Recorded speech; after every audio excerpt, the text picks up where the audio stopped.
समीक्षा sir idea नहीं आ रहा। इस दृष्टि से यह प्रथम बैठक आज मध्य प्रदेश की राजधानी भोपाल में संपन्न हो रही है। आज की इस बैठक में हम सबके मध्य विराजमान माननीय श्री सतीश महाना साहब, माननीय श्री वासुदेव देवनानी जी, माननीय कुलदीप पठानिया जी, माननीय बैनर्जी साहब, मैन सुरमा पाड़े जी, आदरणीय शेरपा जी और इस अवसर पर उपस्थित विभिन्न राज्यों से आए सभी हमारे विधानसभा के प्रधान सचिव, सचिवगण और उपस्थित सचिव, आज यह प्रथम बैठक भोपाल में संपन्न हो रही है। मैं मध्य प्रदेश विधानसभा की ओर से भी और मध्य प्रदेश के नागरिकों की ओर से भी आप सब आगंतुक महानुभावों का इस बैठक में हृदय से बहुत बहुत स्वागत करता हूं, बहुत बहुत अभिनंदन करता हूं। हम सभी इस बात को भलीभांति जानते हैं कि हमारे देश की लोकतांत्रिक प्रणाली में संसद और विधानसभाओं की महत्वपूर्ण भूमिका है और हम यह भी जानते हैं कि संसद का सत्र हो या विधानसभाओं के सत्र हो, उन सभी सत्रों में जितनी सूक्ष्म निगरानी की आवश्यकता होती है वह करना संभव नहीं होता और इसलिए हमारे पूर्वजों ने समितियों के गठन की प्रणाली को प्रारंभ किया। लोकसभा में भी देखेंगे तो विभिन्न समितियां हैं और लोकसभा की समितियों में तो बजट भी विचार विमर्श होता है और हम सब जानते हैं कि वहां पर जब बजट सत्र होता है तो बीच में छुट्टी करके सारा बजट समितियों के पास चला जाता है।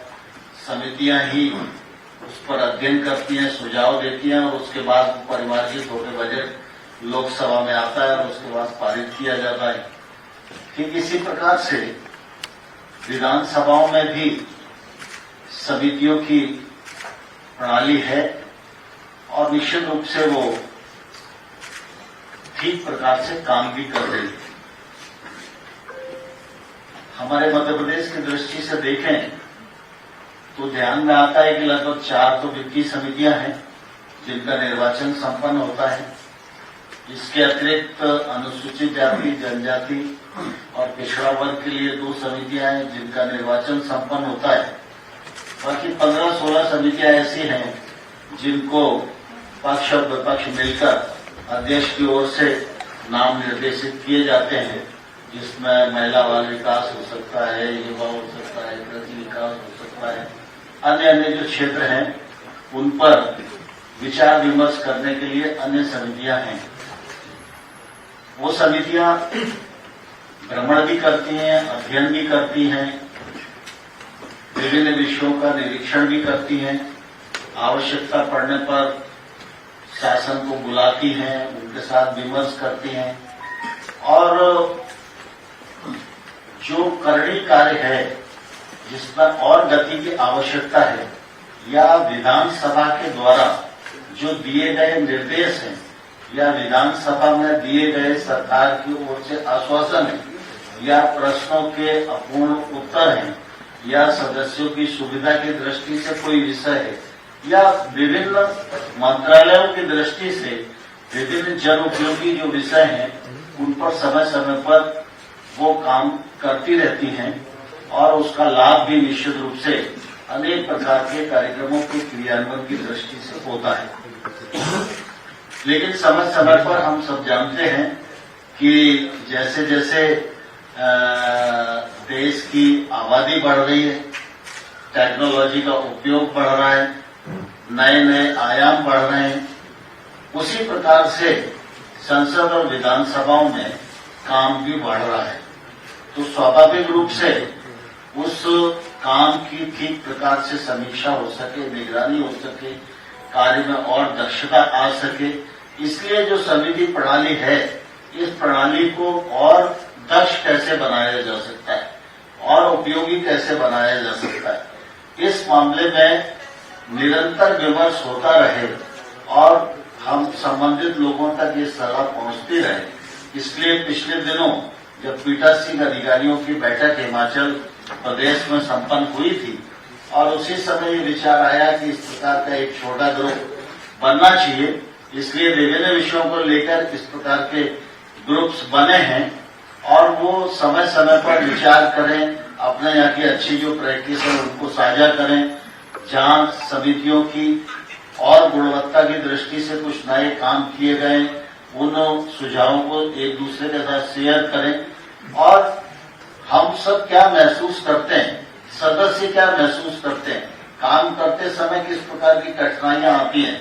वो सब इसमें साझा होंगे तो निश्चित रूप से इनका आने वाले कल में निराकरण संभव हो सकेगा। जैसे सामान्य तौर पर एक बात चलती है समितियों को काम करने की और स्वायत्तता देना चाहिए।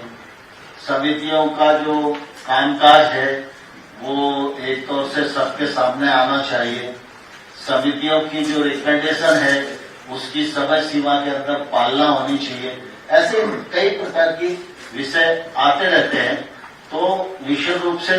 समिति काम तो करती है, काम करती है तो अनुशंसा भी होती है, अनुशंसा होती है तो अनुशंसा की पालना भी फिर उतनी गंभीरता से होना चाहिए। इसमें कहीं ना कहीं कोई कमी होती है तो हमारी कोशिश ये रहे कि इन बैठकों के माध्यम से हम राज्य सरकार और केंद्र सरकार के ध्यान में ये बात लाएं कि समिति, विधानसभाएं और ये ग्रुप ऐसा महसूस करता है, इसलिए इस प्रकार के सुधारात्मक उपाय समय समय पर किए जाना निश्चित रूप से हम सब लोगों के लिए आवश्यक है। आज हमारी प्रारंभिक बैठक है, जिसके बाद ये बैठक निरंतरित होती ही रहेगी और इसलिए आज की बैठक हम प्रारंभ करते हैं। मैंने प्रस्तावित कुछ बात रखी है, आप सब लोगों के सुझाव और आप सब लोगों के द्वारा जो सूक्ष्मता से अपने अनुभव से महसूस किया गया है वो सब बातें इस बैठक में आएंगी तो निश्चित रूप से हम उन सारे सुझावों को आगे बढ़ाने की कोशिश करेंगे और इसकी रिपोर्ट भी समय समय पर प्रस्तुत करेंगे। इसलिए मैं इस अवसर पर आप सबका पुनः एक बार बहुत स्वागत करता हूं। प्रेस और मीडिया के लोग भी शुभारंभ के सत्र में उपस्थित हैं, उनका भी हृदय से आभार व्यक्त करता हूं और अब मेरा सब लोगों से आग्रह है कि बैठक की कार्यवाही प्रारंभ होगी, इसलिए हमारे पत्रकार मित्र बैठक को आगे बढ़ाने में सहयोग करें और कृपया वो प्रस्थान करें तो बड़ी मेहरबानी होगी। अगर आप ये वीडियो YouTube पर देख रहे हैं तो हमारे चैनल को सब्सक्राइब कर बेल आइकन दबाएं और Facebook पर देख रहे हैं तो हमारे पेज को लाइक करें।